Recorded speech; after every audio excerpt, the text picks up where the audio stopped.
Go. Okay, so today for our OTTER talk, we have Jurij Volčič from Texas A&M. He's going to give us a talk on, well, an introduction to free analysis. So take it away, Jurij. Okay, thank you, Merk. Thanks for having me here. If you have some questions, either just ask right away. You can also write in the chat. I have chat opened on the side, so I should be able to see if something happens. Now this is really going to be, I mean, at least an introduction as I learned it. Like, if I want to talk about free analysis, what do I need to do? I need to say what are sets. Since I want to do some analysis, I need to say what's topology. I need to say what are functions, and well, it's analysis, so there should be something, some derivatives and analytic stuff flying around. And that's basically the scope of this. Now for motivation, it looks like a big slide, but that's something that we should have all seen in linear algebra class, right? So how to make a matrix function out of a scalar function? Well, you have some analytic function on some subset of complex numbers. What does it mean f of a if a is a matrix? There's few things of how you can, I mean, interpret that, and I mean, they all give the same thing, right? So I mean, f is analytic, so it has a power series, let's say around point A from D.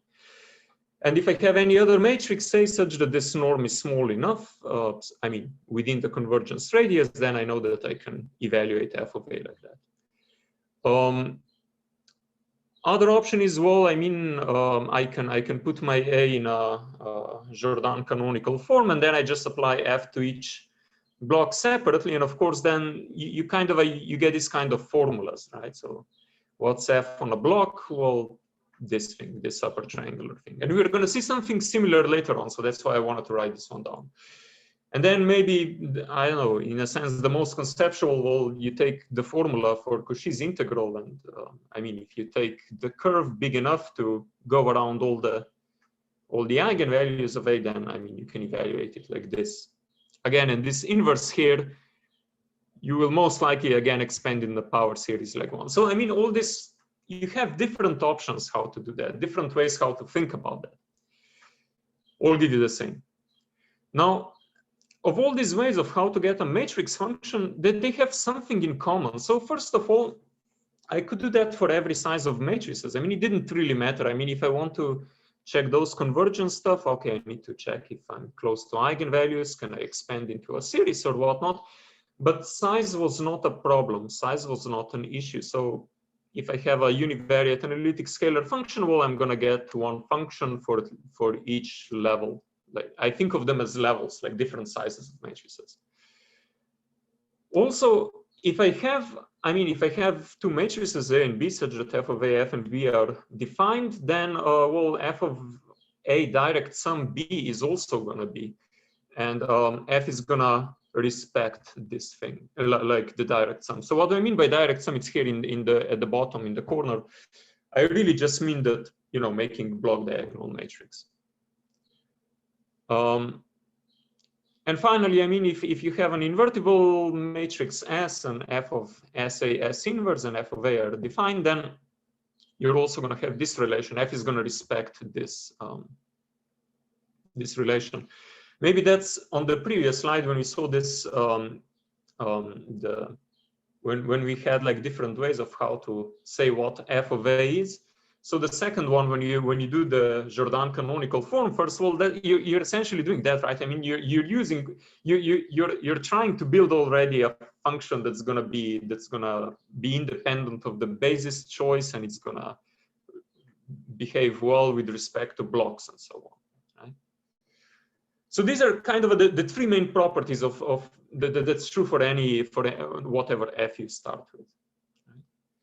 And these are going to be now our leading principles. That's what you want from a matrix function. That if you have a function that should be defined for the different sizes of matrices.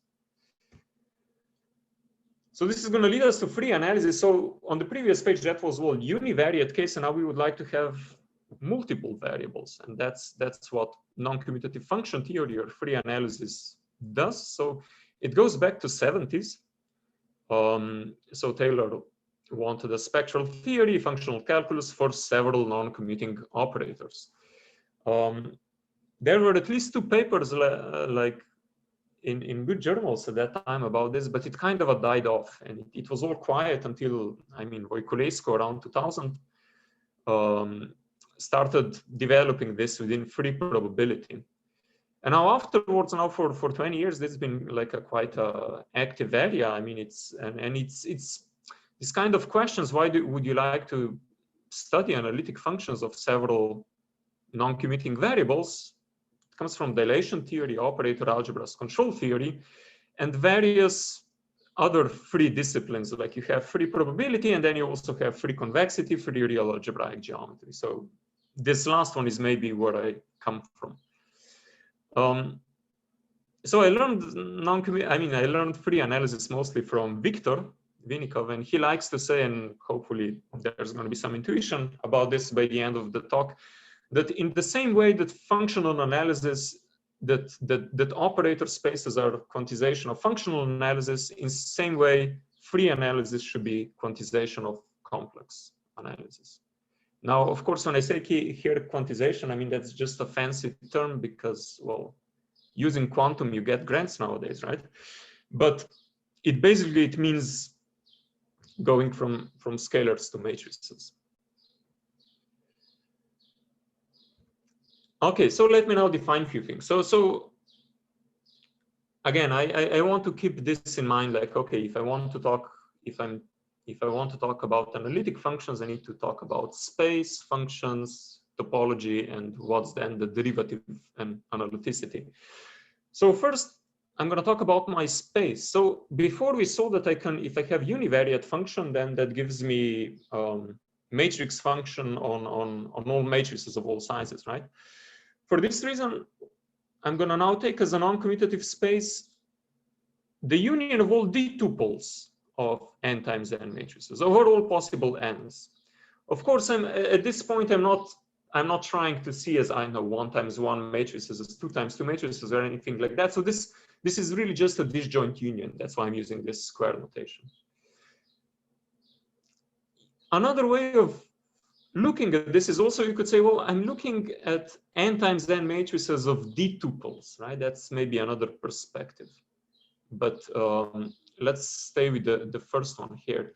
So you can think of what are my space, what are points in my space? Well, d tuples of square matrices. Now we're not always going to have functions that would be defined on a non-commutative space, but if you think back, what I really wanted before from univariate functions is that they respected direct sums, right? For this reason, I'm going to only focus on very nice subsets of the NC space, and these are I'm calling this omega here a non-commutative set if it's closed under direct sums.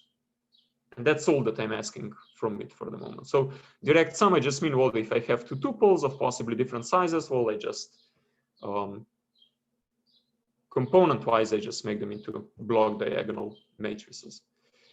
And then omega n. So this is like this is a subset in here in matrices of all possible sizes. And then if I write omega n, that just means that I'm looking at the nth slice or nth level, if you want. Some additional notation that's going to help me now that I'm talking about matrix tuples. If I have a matrix tuple and 2 matrices, then by when I multiply a matrix by a tuple, what do I mean? Well, I mean that I multiply every component of the tuple with that matrix. And similarly, if I write commutator of a matrix and a tuple, what I just mean is, well, that's a tuple of commutators, like S with each of the components of X. So this is just like a shorter notation, if you want. Okay, so that's my space. These are the sets that are like the ones that are closed under direct sum, and we're going to see some examples. So. And now I can define what's going to be a non-commutative function. So there's no analyticity yet here, no topology, nothing like that, but just what kind of functions, what do I call a non-commutative function? For me, it's kind of a you can say a family of function, one for each size of matrices. So that's this first property grading. So F should map tuples of n times n matrices to n times n matrices. And it has two nice properties, the ones that we saw in the univariate case. Namely, I want F to respect direct sum. So if I have two tuples, should respect that, and similarities. So similarities, I mean, when I write it like that, so what am I doing here? That means that S inverse, that just means that I have this tuple of matrices and then simultaneously I change the basis for all of them, right? So I want F to be that it's the same if I first change the basis and then apply F, or if I first apply F and then change the basis, right? In a sense, the point is that we really want to talk about functions of operators, right? Each operator is given by a matrix, and then if you change the basis, you get a different matrix. But of course, it's, I mean, morally speaking, the same operator, right? So that's what this third property wants to do. That's how we're going to look at non-commutative functions today. Now, I should point out that this second and third property, they are equivalent to F respecting intertwining. So if I have 2 points in omega and T intertwines them, so T is just a matrix multiplied with X on the right, with Y on the left. If this is the same, then F of this should also be the same. So think of it here like if X is an M times M tuple, Y is an N times N tuple, then T needs to be M times N matrix so that this makes sense, this multiplication. Right, so often if you're gonna hear about definition of non-commutative functions, some will just say, well, it's a graded thing and it respects intertwining. And that's completely the same as 2 and 3. I think in one way, in one direction, it's easier to prove. So for example, if you have intertwining, then similarities kind of fall out immediately. And then some block trick also shows you that intertwining implies 2, but it also goes in the other direction. So that's what for me is a non-commutative function. And this has, at the moment, S is really just an arbitrary invertible matrix. Maybe at the end I'm gonna say something about what happens when you restrict to special S's like unitary S or something like that. Examples, right? We want examples, typical things. So from now on, I'm gonna denote by little x. So capital X is probably gonna be a matrix or something like that. And X is going to be a tuple of freely non-commuting variables. So what do I mean by that? Well, little x's are just symbols, are just placeholders for where I'm going to be plugging the matrix in. Now, a very basic example of what an NC function is non-commutative polynomials. So what are these? You just start with your letters, you start doing products, you get words. Once you get words, you take linear combinations, then you get expressions like that. Now, if I take a pair of matrices, capital X1, capital X2, well, I just plug them in like in this function. And when I do that, whenever I see just a scalar 3, I replace that with 3 times identity. And now when you do a mental check, you see that, oh yeah, this, I mean, if I define a function like that using this non-commutative polynomial, then this function really, it respects simultaneous conjugation of x1, x2, it respects direct sums. And it's a polynomial, right? So I mean, I can plug in any pair of matrices. So that means it's really a non-commutative function on the whole NC space. In this particular case, because I have just 2 variables, it's C2 NC. Then you go further on and say, okay, these are polynomials, right? Then I can start inverting stuff, and that gives you non-commutative rational functions. So for example, something like that, inverse of a commutator. Now, where can I evaluate that? If I start plugging in matrices, well, I'm going to be able to evaluate that if x1, x2 minus x2, x1 is invertible. So this is a non-commutative function on the set of all pairs x1, x2, such that the determinant of this is non-zero. So this is an NC set, right? I mean, you can think of it like, yeah, okay, if I have 2 tuples, two pairs that, I mean, this commutator is invertible, well, then if I do direct sum of that, it's also going to be invertible. Okay, so that's great. It's an NC set. And again, I mean, adding an inverse, it doesn't really complicate things in the sense that, yeah, it's still, you can check that, I mean, this function still respects basis change and so on. Okay, so up to here, this was pretty algebraic, right? I mean, I just took this polynomial expression, rational expressions. But then, of course, you can also do something a bit more analytic. So, for example, convergent non-commutative power series. Like, for example, this one here. It's a power series in two variables. The way how it's written, it's convergent on pairs whenever both matrices have norm less than 1. Again, you can think of this set. Yes, I mean, it's an NC set, right? I mean, because if I have a pair of two strict contractions, when I do direct sum, I mean, direct sum of strict contractions is again a strict contraction, right? So it's all under control. Another one, I know, exponential function of x1, x2, right? Exponential function has a everywhere convergent power series. You plug in x1, x2, it gives you a bivariate NC function on the whole NC space. Okay, these were some examples. These are the typical examples. Now a few non-examples. X1 going to trace of x1 times identity. Now this is one example of a function where similarities work, right? I mean, if I conjugate here, it's the same as if I conjugate at the end. But direct sums don't work, right? Because, well, trace doesn't, I mean, trace, the thing is here that the domain, it's always going to be just a scalar multiple of identity, right? And that's not going to play well with direct sums. Another option would be if I send a matrix to its conjugate transpose times x. Now this one respects direct sums, but it doesn't respect similarities anymore. At least not similarities for all invertible matrices. It still respects similarities if I just restrict to unitary basis change. Right? So these are some non-examples. Maybe any questions so far?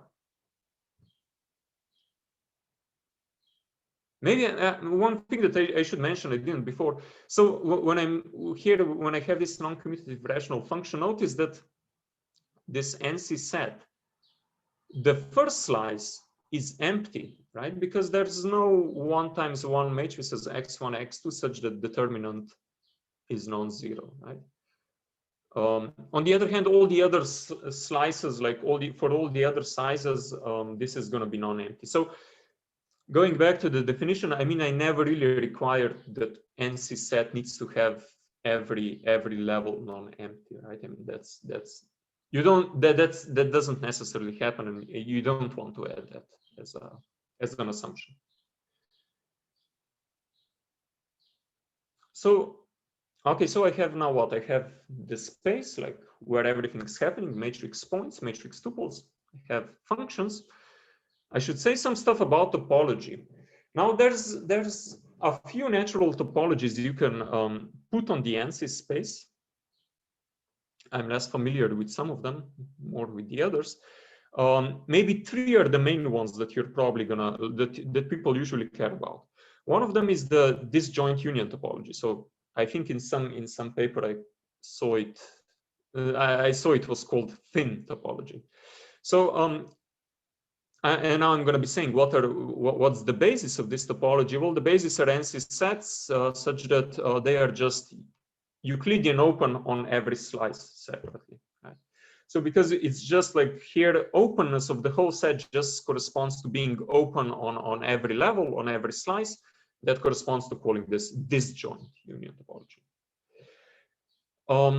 Then another one's called free topology. So here the base of topology is just this kind of set. So you take a matrix of NC polynomials and then you look at all the matrix tuples where that if I plug this x in P, this is a contraction. This has norm less than 1.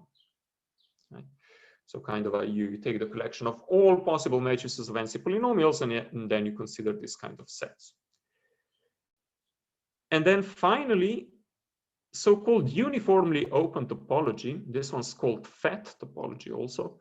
The base of this topology is made out of non-commutative polydisks.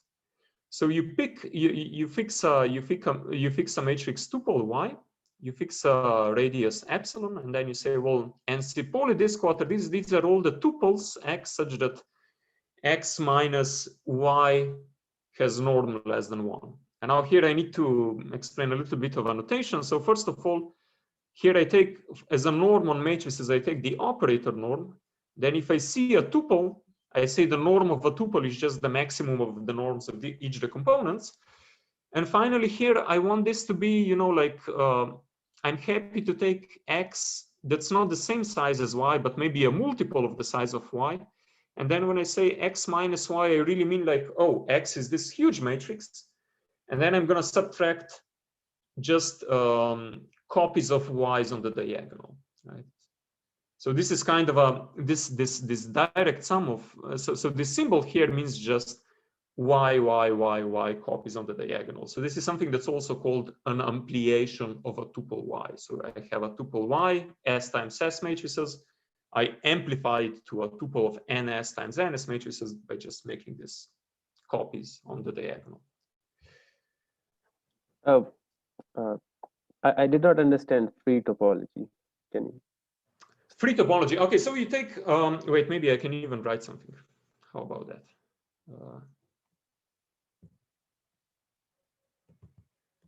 So free topology. So for example, you take a polynomial matrix of polynomials, right? So let me pick one concrete one.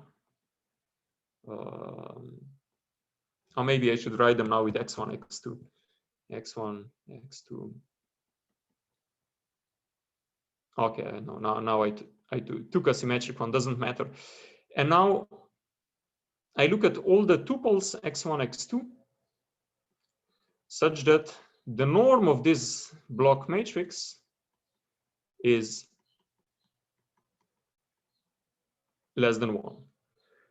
You take this, so this for each polynomial, I get a NC set like that, right? This is really an NC set. And now you think of, well, now I'm going to collect all these kind of sets for all possible polynomials. And you declare that to be the base of topology. Okay, thank you. Okay. Yeah. So I guess maybe you were going to say this anyway, but a lot of in these topologies, some points get identified together. For instance, right, in the uniformly open one, there's no distinction between the x and the amplification of it. You're right. You're completely right. Yes. So yeah. So first of all, yeah, like kind of a which of these, like the first one is the one that has the most open sets, right? So I mean, and this one is also included in this one, right? So the first one allows for the most open sets, and as David said, like uniformly open topology is just, it doesn't have like I mean, it has less open sets because I'm a little bit restrictive of what kind of open sets do I want to consider. And for example, yes, in this topology, you're right. You can't distinguish between y and y direct sums with itself. Right? So this notation here, this is just doing this n times. Yes. Hey, and in the free topology, I guess the uniformly open topology is strictly stronger than the free topology, right? And then in the free topology, you also cannot distinguish between like x and a unitary conjugation of x. Yes, that's true. One thing I should say is that so I'm for the most of the talk, I'm mostly gonna talk about this one and uniform one. Now free topology, I'll be honest, I don't really have a good feeling for it. Like I don't have a good handle for it. And now I would be slightly careful about what to say about free topology versus uniformly open topology, right? Because it's just no. Well, every one of like in one direction should be okay. Yes, in one direction should be okay. Right, and that's what I was saying, that it's strong. Like the uniformly open topology is stronger than the free topology, but of course they're not the same, because even in the free topology, you cannot distinguish between points which you can distinguish between in the uniformly open topology. Yes, and if you're just being precise, because there's a question in the chat. So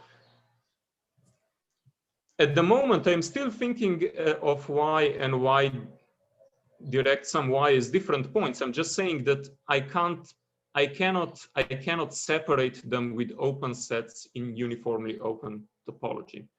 So that means that, I mean, for the today's discussion, I'm going to leave it like that. But of course, I do agree that if I'm doing this, then you could start saying, well, okay, but maybe you should actually consider some quotients, right? Maybe I should consider some quotient spaces to not just say that I can't separate these two, but to really identify these two. You can okay, I guess it's more accurate to say it's not that the points are become identified, but it's that every neighborhood of y direct sum y, no, every neighborhood of y direct sum y is contained in the neighborhood of y. Exactly. Now let me just go and close the window because people are cutting grass.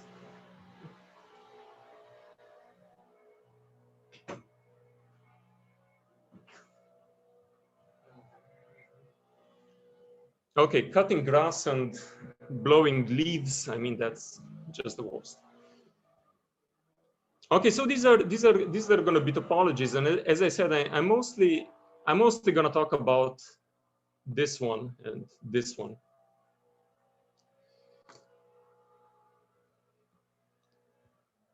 Okay, now we have many things. Now we can go to differentials finally. I mean, I can finally state now what are going to be our derivatives.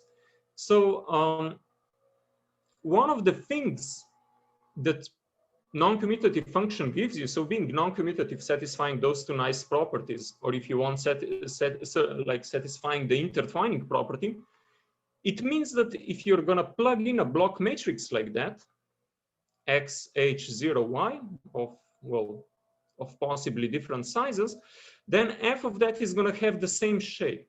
It's going to be zeros here. This corner is going to get f of x. This one's going to be f of y. And here it's going to be something, right? So again, this property that the image of f on such a matrix is again of this form, this is a consequence of being an NC function. And then you're looking at this corner and you start noticing that it's kind of a well-behaved in some sense. And that's what you're going to declare for NC differential operator for the derivative. So if I have an open set, open in some topology, doesn't really matter, and I'll say some things about that. And I have an NC function, then I define the NC differential operator of f at y as this corner up here if I start with y,h. Now, what turns out is that this corner here is going to be linear in h. So the derivative of f at y, it's really a linear map from tuples that maps h to dy f h. Why am I scaring here around with this epsilon? No, the thing is, I mean, the way how I defined NC sets, right? In general, I didn't guarantee that NC set is always going to contain all possible matrices like that, right? But on the other hand, if y is in omega, then I know that y direct sum is in omega, because I have an NC set. And then, well, since I'm assuming that it's open NC set now, in all the open topologies that I mentioned before, that's also going to guarantee me that, well, at least I can always add a little bit of a small corner here and it's still going to be in the omega. Yeah. So what I'm saying is that I can't always, for every h, I can't necessarily find the point yh0 y in the omega, but I can always rescale h a little bit smaller, and when it's small enough, it's going to be in omega. That's why I'm using this epsilon here. And then one can prove that this is, I mean, it's independent of the epsilon, so you really get a full map. It actually works then for every h from here to here, and it's going to be a linear map. So that's how we define NC differential operator.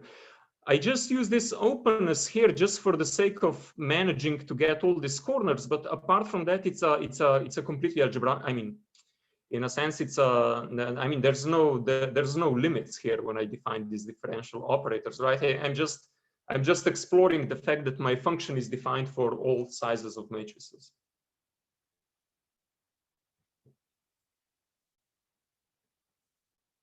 All right, so it's a in a sense, it's a very algebraic way to define a derivative, and you can do that just because you're asking for a function that's defined on different sizes of matrices. Let me do a concrete calculation. I mean, for one concrete case, let me take function given by x1 squared times x2, so that's non-commutative polynomial.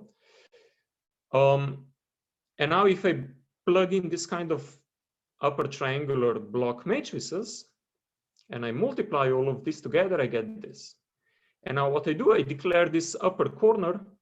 This is what I call is my differential operator of f at point y.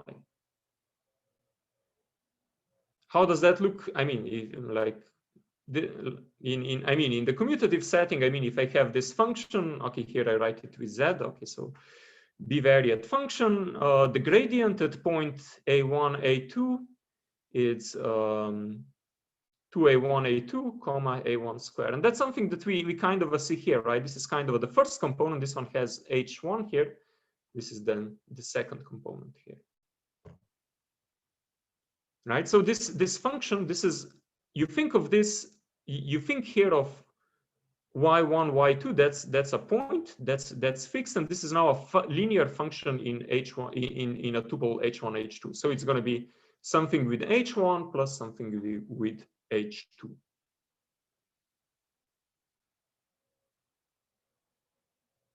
Okay.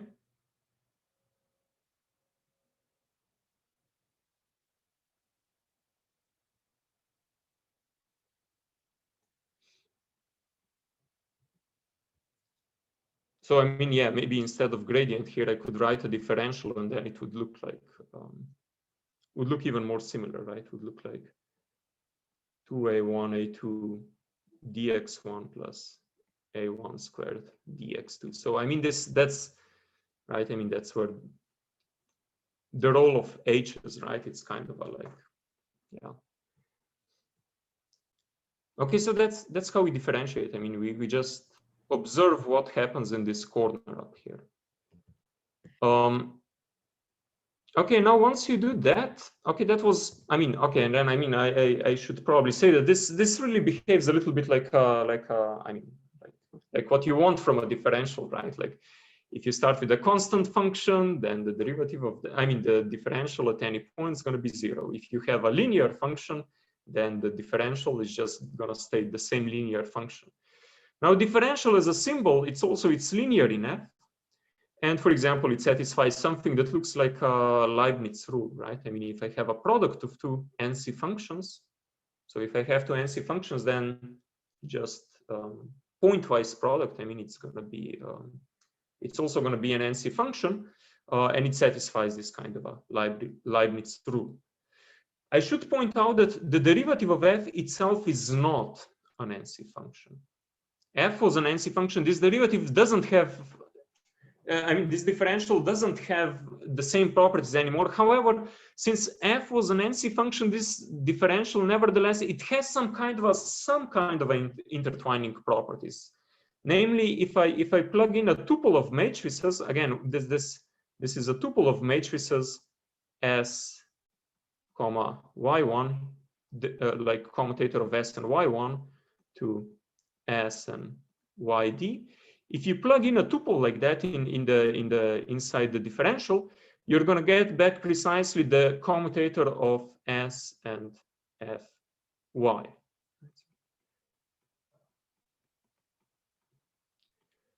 And this is something that happens because F was an NC function, right? So it's the nice properties of F. They do give some special properties of this differential operator.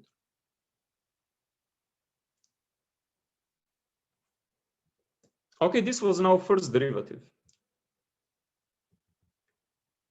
And as David says, right, the domain and codomain, of course, here it's like, yeah, Yes, exactly. Like f of, yeah, the differential of f at y is, it takes, I mean, yeah, you should think of it as a linear map. And that's actually one of the things that you can even do. I mean, I'm not going to talk about that today, but you could then say, well, okay, I defined NC functions as functions that take matrix tuples to matrices. And now here you could then say, well, okay, but then this differential kind of, it takes NC functions to something else, to something that's gonna have linear maps in the codomain. And then that's something called first order NC functions. I'm not gonna go into that, but you could kind of build a theory out of here. Now, this was the first differential. I should now tell you how to get higher differentials, and it's a similar. It's a similar. You do it in the same way, in a sense. Now you plug in f like this kind of a big matrix with y's, copies of y's on the diagonal. Now off diagonal, on the first off diagonal, you put tuples h1 to hl. You can show that f of that is again going to have this upper triangular form, and then the utmost corner here is what you call, well, this is the elf derivative, the elf differential operator at y in the direction h1 to hl.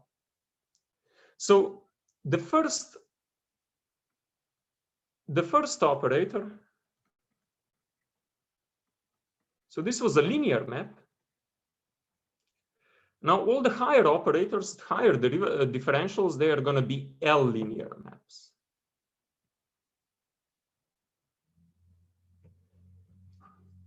So this the corner here, this is really I mean it's linear in each of h1 to hl.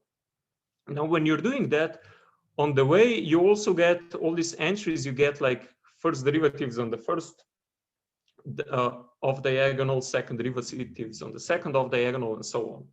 So this kind of a formula should remind you of what we say of, oh, I mean, how to evaluate a function on a Jordan block. I mean, this looks pretty similar, right? You get the value on the diagonal and then derivatives on the off diagonals.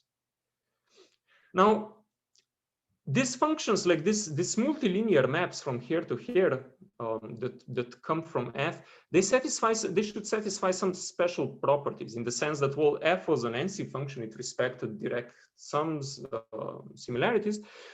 So they should also satisfy some special intertwining properties. And we are going to see them in a moment. I'm not sure if I put it on this slide or later on. But they should also have some nice properties, like we saw, like we saw before on, like we saw before here for the first differential one, that it kind of tells you something about a commutator. Now these ones, higher ones, they also satisfy a bunch of relations like that, and these are called canonical intertwining conditions about y. So you would say, okay, if I have a y now. If I have a sequence of L linear maps, if they satisfy these conditions, these are called canonical intertwining conditions. These are, I mean, these conditions, okay, it looks a little bit messy, but that's linear algebra. These are linear algebraic conditions, right? What I'm saying is that those differentials, if I think of differentials, so the first differential, second differential, all the higher differentials, they satisfy this property. Why are they calling intertwining conditions?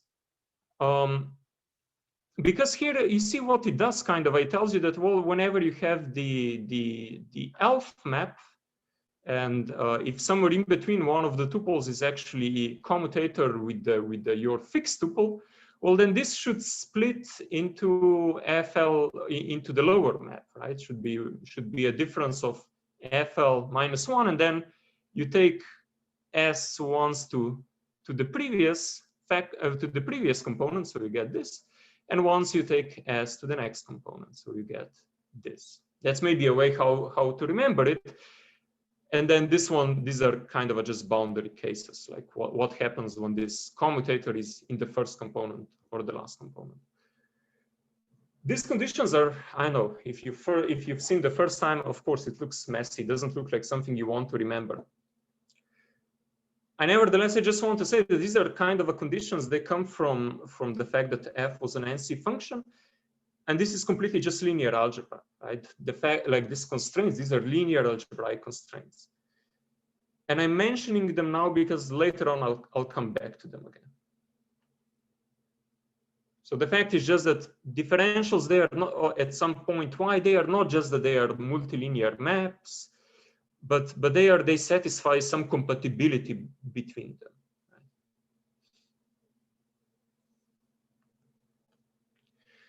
Okay, now I can start talking about what, I mean, so far I didn't tell you, I mean, I didn't really say any theorems, any results, right? I mean, I introduced non-commutative space, functions, topologies, differential operators. Now I should start putting all of this together. So that's maybe, I mean, I call this fundamental theorem. Maybe I should not call it fundamental theorem. I don't know. It's an important theorem. Let's call it like that. And this is kind of where it all starts, is that, okay, if I have an NC set, and I should say, I forgot to write, should be an NC, open NC set.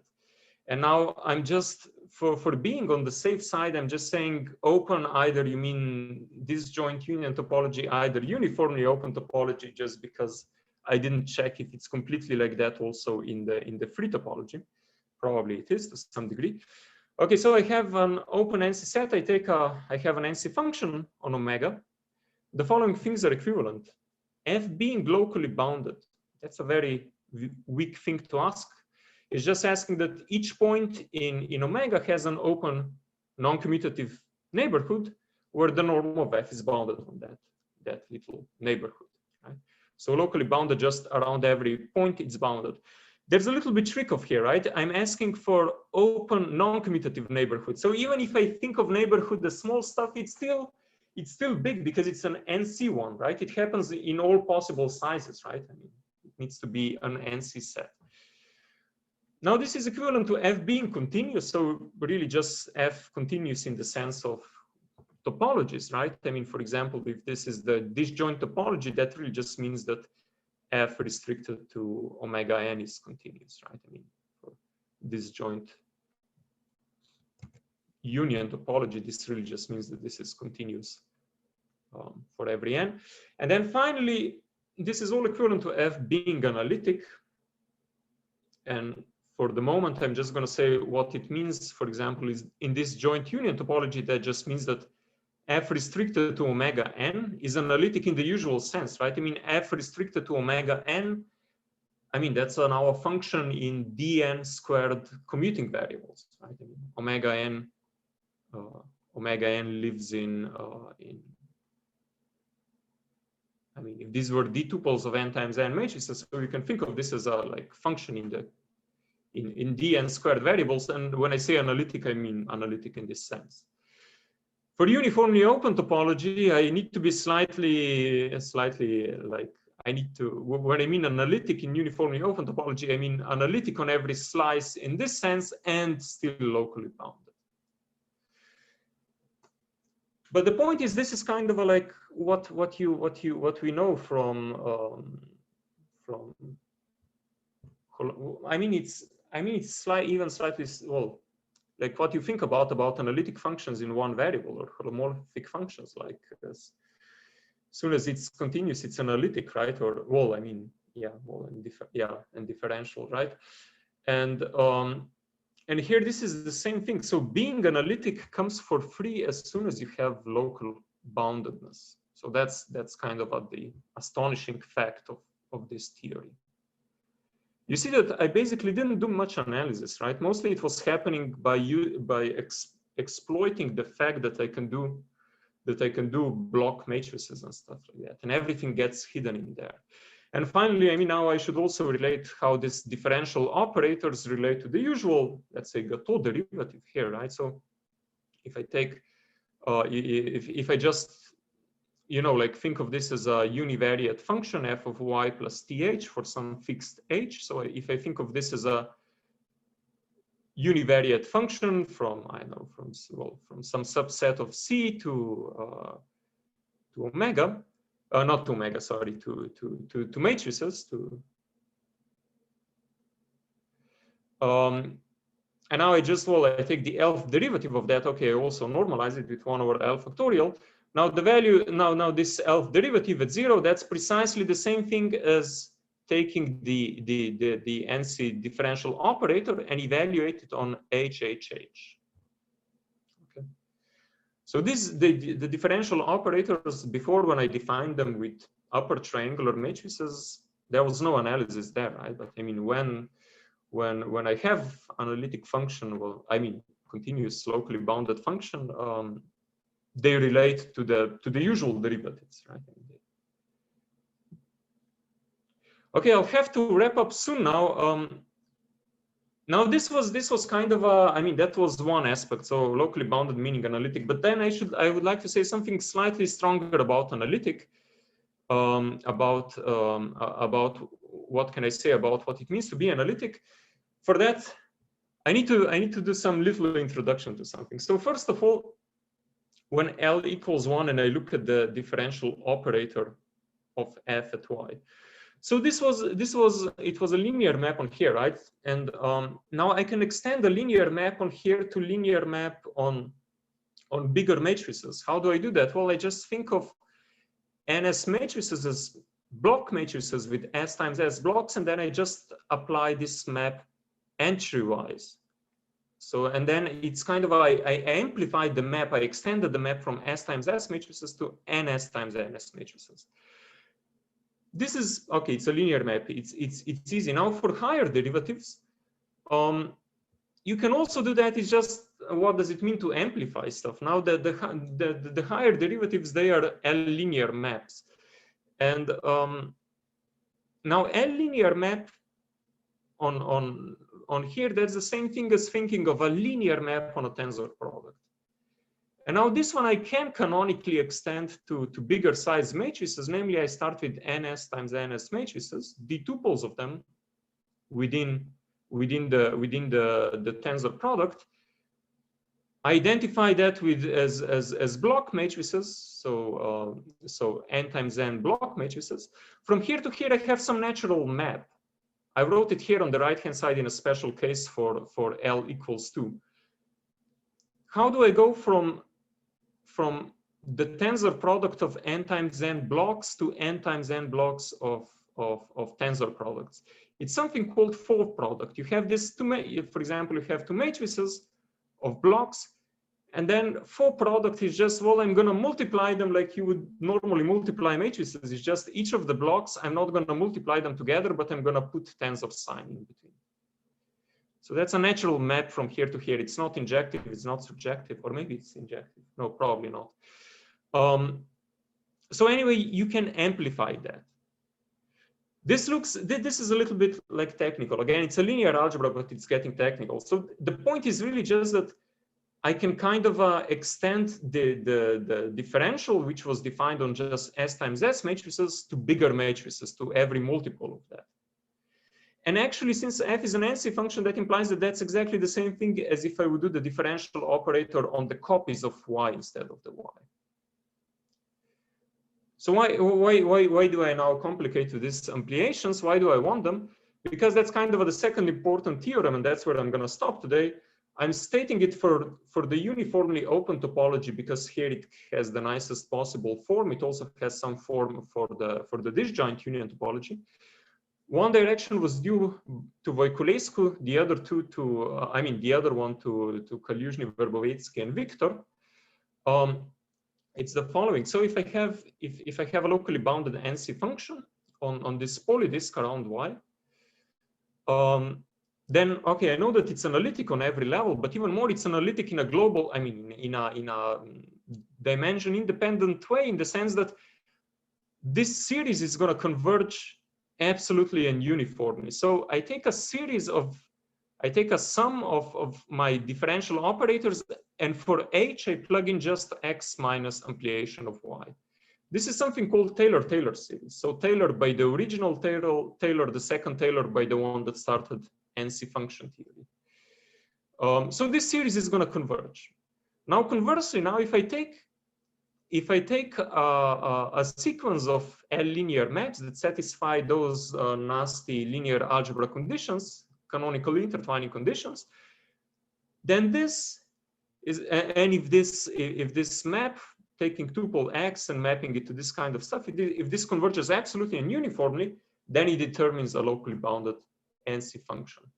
So what's the point? Locally bounded NC functions, you can always think of them as power series. Power series, maybe it's a little bit of a stretch, but let's say that that's what I would call a power series. And now, why was I complicating with the ampliations? Well, because Y was S times S matrices, and now this formula here is valid on NS times NS matrices, and vice versa. If I start with these are maps defined using Y, so they are on S times S matrices, I can now write this formula for NS times NS matrices. So that's how I get different sizes. That's why I needed application. Okay, so to sum up, locally bounded is the same as analytic. You can think of analytic in the classical way, like just thinking on each slice separately. But it's also analytic in this stronger sense that it's really kind of a, I mean, absolute and uniform convergence uniformly for all possible sizes, right? So this is really an NC statement. It's not just level by level, but it works uniformly on all levels. And I think now I'm already over the time, so let me stop here. Further reading, I mean, if you want to refer to any of the stuff that I talked about today, since I was postdoc with Victor, I usually refer to the first book, but more recent book by Agler, McCarthy, Young, probably also slightly different perspective, but these are kind of the main two books in the area. Okay, thank you.